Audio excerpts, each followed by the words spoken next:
విజయవాడలో ఒక 3 BHK లేదా 4 BHK ఫ్లాట్ చూస్తున్నారా? అయితే ఇది బందర్ రోడ్ కి దగ్గరగా ఒక మంచి ప్లెజెంట్ లొకేషన్ లో సేల్ కి వచ్చిన గేటెడ్ కమ్యూనిటీ ప్రాజెక్ట్. ఇంకా ఆలస్యం చేయకుండా కింద డిస్క్రిప్షన్ ఉన్న కాంటాక్ట్ నెంబర్ కి వాట్సాప్ కాల్ చేయండి. టీఆర్ఎస్ నాయకుడు కేటీ రామారావుని జైలుకు పంపించడానికి తెలంగాణ ముఖ్యమంత్రి రేవంత్ రెడ్డి పన్నిన వ్యూహం ఫలిస్తుందా?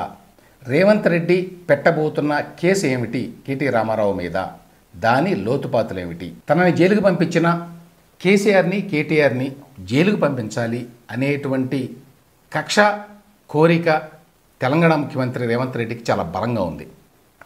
అందుకోసం ఏ రకమైన పాసిబిలిటీస్ ఉన్నాయి అని చెప్పి ఆయన చాలా గట్టిగా లోతుగా ప్రయత్నిస్తున్నాడు ప్రభుత్వంలోకి వచ్చినప్పటి నుంచి కూడా. ఆ నేపథ్యంలో తాజాగా ఫార్ములా 1 రేస్ అనే వ్యవహారంలో కేటీఆర్ని పట్టుకోవచ్చు, కేటీఆర్ని ఇరికించవచ్చు అని కనుక్కున్నాడు రేవంత్ రెడ్డి. ఫార్ములా 1 రేస్ని 2023లో బీఆర్ఎస్ ప్రభుత్వం ఉండగా హైదరాబాద్లో నిర్వహించారు. 2023 ఫిబ్రవరిలో.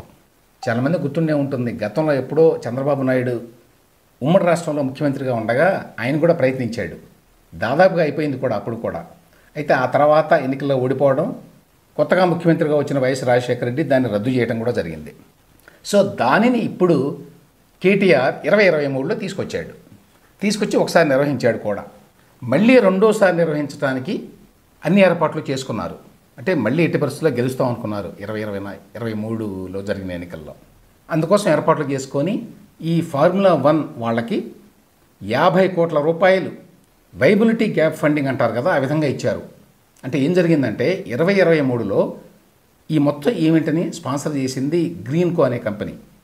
అయితే ఆ కంపెనీ వాళ్ళు సెకండ్ టైం రావడానికి నిరాకరించారు. మాకు గిట్టుబాటు కావడం లేదు, ఇందులో మేము పెట్టుబడి పెట్టలేము, స్పాన్సర్గా ఉండలేము అని. కేటీఆర్ అప్పుడు ఏం చేశాడు? హెచ్ఎండిఏ ద్వారా డబ్బులు ఇప్పించాడు. కేటీఆర్ పురపాలక శాఖ మంత్రి కాబట్టి ఆయనకి అధికారాలు ఉన్నాయి. అయితే దీనికి క్యాబినెట్ అప్రూవల్ లేదు, గవర్నమెంట్ వారి అనుమతి లేదు, సొంతంగా మంత్రిగా కేటీఆరే నిర్ణయం తీసుకున్నాడు. So Hyderabad metropolitan development authority ద్వారా ఆయన 50 కోట్ల రూపాయలు ఈ లండన్ బేస్డ్ కంపెనీకి ఇప్పించాడు. దీనివల్ల తర్వాత ఈవెంట్ నిర్వహిస్తే తెలంగాణకు చాలా లాభం వస్తుంది అనేది ఆయన ఆర్గ్యుమెంట్. అయితే మరి ఎవరి అనుమతి లేకుండా, ఎవరికి తెలియకుండా కేటీఆర్ సొంతంగా ఎట్లా డబ్బులు ఇచ్చాడు? ఆయనే ఫైల్స్ మీద సంతకం కూడా పెట్టాడు, ఆయనే ఆదేశాలు ఇచ్చాడు 50 కోట్ల రూపాయలు ఇవ్వమని.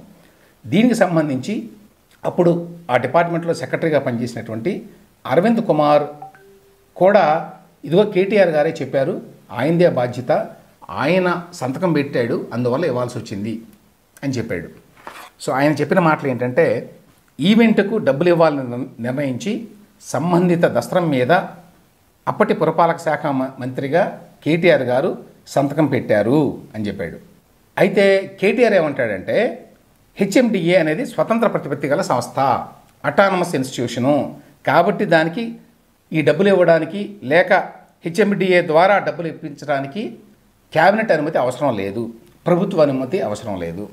హెచ్ఎండిఏ చైర్మన్గా ముఖ్యమంత్రి ఉన్నాడు అంటే కేసీఆర్ గారు అనమాట. కేసీఆర్ గారికి నేను సమాచారం ఇచ్చాను అంటాడు. సమాచారం నోటిమాటగా ఇచ్చాడా, రాతపూర్వకంగా ఇచ్చాడా తెలియదు. సో ముఖ్యమంత్రి గారికి సమాచారం ఇచ్చి ఆ ప్రకారం నేను డబ్బులు ఇప్పించాను, ఆ ప్రకారం నేను హెచ్ఎండిఏ కమిషనర్కి ఆదేశాలు ఇచ్చాను.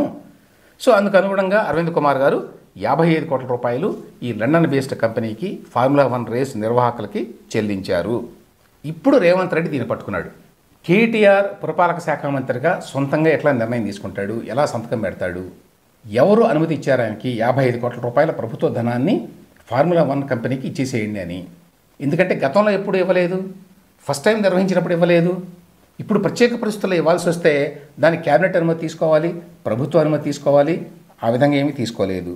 ఇప్పుడు రేవంత్ రెడ్డి ఏం చేశాడంటే, గవర్నర్ జిష్ణుదేవ్ వర్మ గారి పర్మిషన్ తీసుకున్నారు రేవంత్ రెడ్డి ప్రభుత్వం. దేనికి? కేటీఆర్ గారిని ప్రాసిక్యూట్ చేయడానికి ఫార్ములా 1 రేసింగ్ కుంభకోణంలో.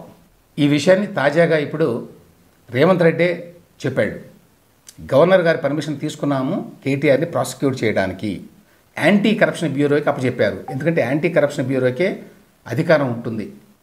పబ్లిక్ రిప్రజెంటేటివ్స్ లేక పబ్లిక్ అఫీషియల్స్ ఎవరైనా అవినీతికి పాల్పడితే వాళ్ళ మీద దర్యాప్తు చేసే అధికారం ఏసీబీగా ఉంటుంది. సో ఏసీబీ ఇప్పుడు ఈ ఫార్ములా 1 రేసింగ్లో జరిగినటువంటి అక్రమాల మీద దర్యాప్తు చేస్తోంది.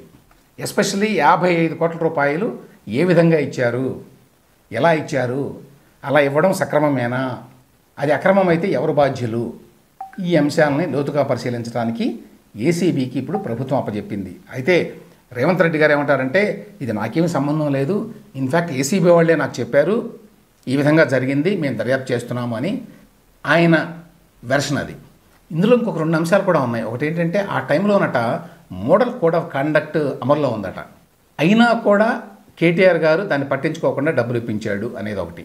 రెండవది ఈ 55 కోట్ల రూపాయలు ఎవరికి ఇచ్చారు, లండన్ బేస్డ్ కంపెనీకి ఇచ్చారని చెప్పాను.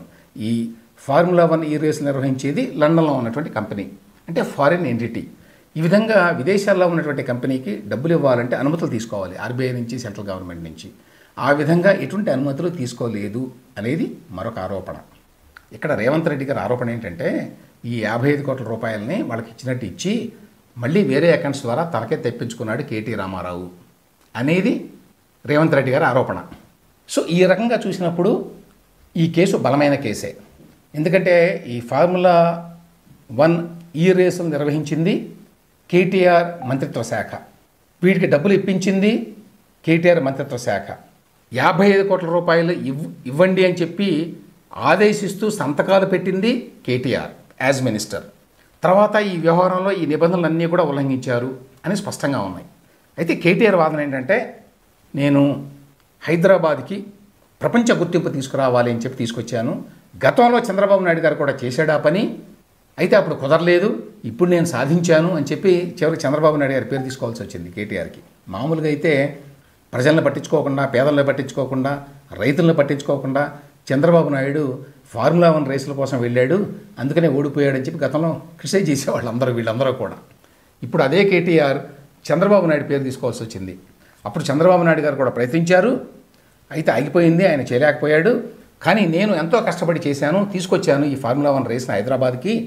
ఇన్ఫ్యాక్ట్ సోల్ అంటే సౌత్ కొరియా క్యాపిటల్, అట్లాగే జోహాన్స్బర్గ్ అక్కడ సౌత్ ఆఫ్రికా, ఆ 2 సిటీస్ కూడా పోటీ పడినా కూడా మన హైదరాబాద్కే నేను తీసుకురాగలిగాను నా ప్రయత్నంతో. దీనివల్ల హైదరాబాద్కి, తెలంగాణకి ఎంతో మేలు జరిగింది, 100 కోట్ల రూపాయల పెట్టుబడులు వచ్చినాయి ఈ ఈవెంట్ కారణంగా.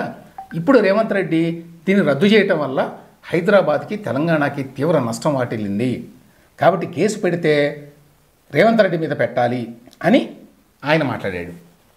సో ఆయన మాట్లాడింది ఏదో పొలిటికల్గా మాట్లాడాడు. ఆ తర్వాత నిన్న కూడా మాట్లాడాడు, నన్ను జైల్లో పెడతారా, పెట్టండి, యోగా చేసుకుంటాను జైల్లో, నాకేమీ ఇబ్బంది లేదు, నేనేమి భయపడను, ఇట్లా మాట్లాడాడు. ఇక్కడ గమనించాల్సింది ఏమిటంటే కేటీఆర్ కూడా తెలుసు ఈ కేసు సీరియస్ కేసు, ఇందులో ఖచ్చితంగా తనని జైలుకు పంపించడానికి రేవంత్ రెడ్డి ప్రయత్నిస్తున్నాడు అని. అందుకని ఆయన కూడా ఆ విధంగా మాట్లాడాడు.